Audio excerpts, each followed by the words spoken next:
Good evening, everybody. Today we cover the lesson 5. In this lesson, we will start off with the pronouns. So, although the person is expressed by the inflection of the verb, the pronoun of the first and second persons are frequently used, giving a slight emphasis to the subject. And here we have the pronouns of the first and second person. So the first one has the stem ma or mat. Ahang, mayang, mam, mang, amhe. Second person, ta or tat. Twang, tam or twang, and tumhe. Third person, ta, tat, so, sa, and then we have on the next page, tang or tat, and then tang, tang, tang or tat, as well as in the plural, te, ta, tani.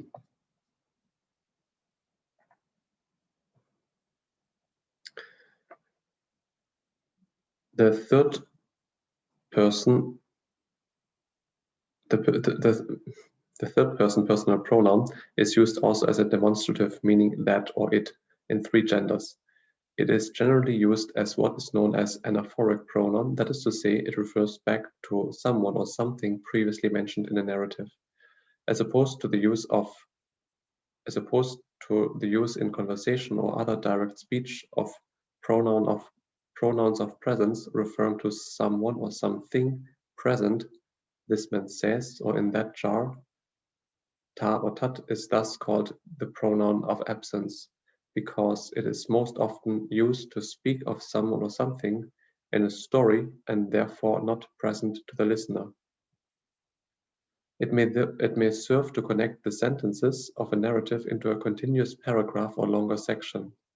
It is used as an anaphoric, as it is used as an emphatic pronoun in combination with another pronoun, or occasionally with the first person verb in the sense of emphatic first person, for example, in the expression soham, literally that I, meaning I. In combination with a noun, it is again emphatic and may sometimes be translated the. Another form of the demonstrative pronoun is used to denote a present object or person, corresponding roughly to the English he, she, it, and this, also to that when the object is pointed at, i.e. present. It may be called a deictic pronoun, pointing to someone or something present to the hearers in direct speech. The inflections are the same with the prefix e.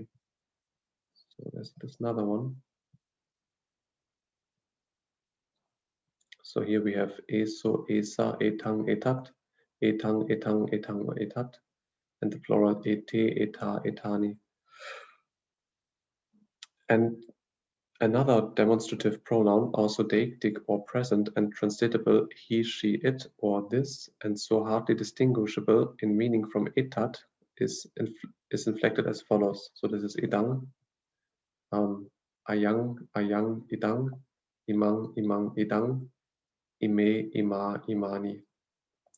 There being no definite article in Pali, the demonstrative pronouns are sometimes used where English would use the definite article and may sometimes be translated that rather than he, that, this, etc. Demonstrative pronouns must agree in number and gender with the nouns to which they refer. Furthermore, we have the verb as. The verb as to be asserts with emphasis the existence of something or somebody. On the other hand, hoti is not emphatic and is used also to state attributes. The minister is a priest, etc., and of something which happens or becomes. A man is or becomes pleased. The usual and more emphatic verb for becomes comes into existence, however, is upachati. The verb as is very frequent, is very irregular. The present tense is as follows.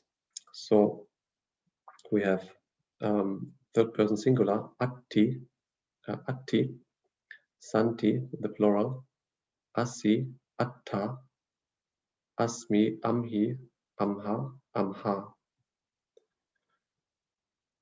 Frequently, as is used, unlike other verbs, at the beginning of a statement, and in this meaning, the meaning of is emphatic, is an emphatic assertion of what is stated. So this is one of the differences to the other two forms, hoti and bhavati, which are more or less overlapping and which mainly can be translated as a form to be, and then work as a copula.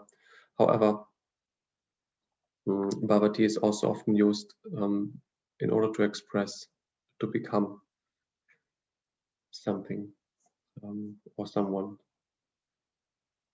But hoti can also sometimes be used in this way. Regarding the negation, there are two main negative indeclinables, na and ma.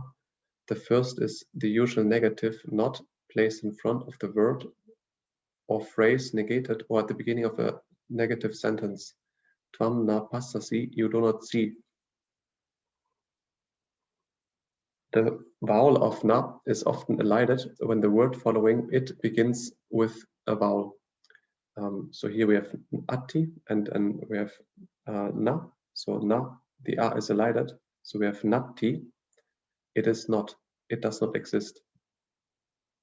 The second negative is used for prohibitions or negative injunctions or wishes, usually with the second person of the aorist tense, which loses its time reference and applies to the present or future. Sometimes a verb otherwise augmented appears without the augment in this construction.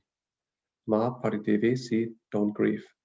More rarely, ma appears sometimes with the particle eva or ha eva, so heva in the sandhi, with the third person of the verb. Ma heva raja kalamakasi, may the king not die. And here maheva means don't or simply not.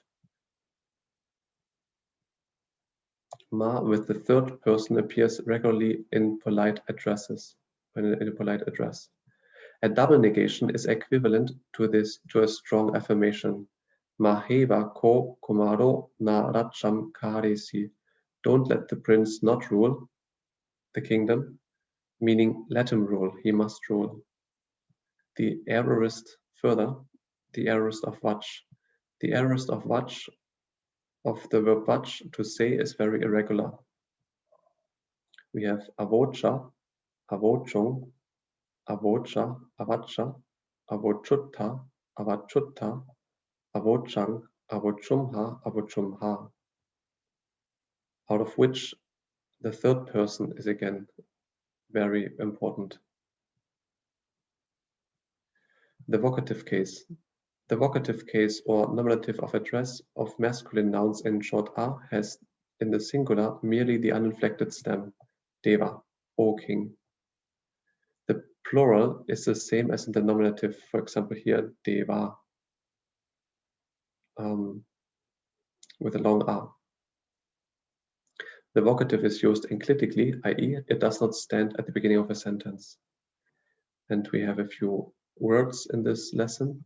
So vocabulary of the verbs of the first class, apai, apeti, he goes from, he goes away. This is the more emphatic version. For example, eti is a more emphatic version for gam gacchati. The more poetic or elevated version. Then in a few indeclinables, tonhi, silent, silently, tena, this way, that way, pi, also to, like cha, this follows the word or the first word of the phrase connected by it, ha, indeed, and a few nouns, masculine nouns in short a, issaro, Lord, God, nirodho, cessation, for example, of unhappiness and of perception, sensation and mental states, which then by extension can be sort of translated as peace of mind or calm. Paribhachako, wanderer, Maharaja, great king or king, in nominative singular as Rajan, gets declined as Rajan, but the rest follows the art declension on stem Raja. For example, the accusative would be Maharajam. In the nominative plural, it may be written either as Maharaja, as the consonantal declension, as the masculine declension in short A, or Maharajano, as the consonantal declension. And there's a small footnote.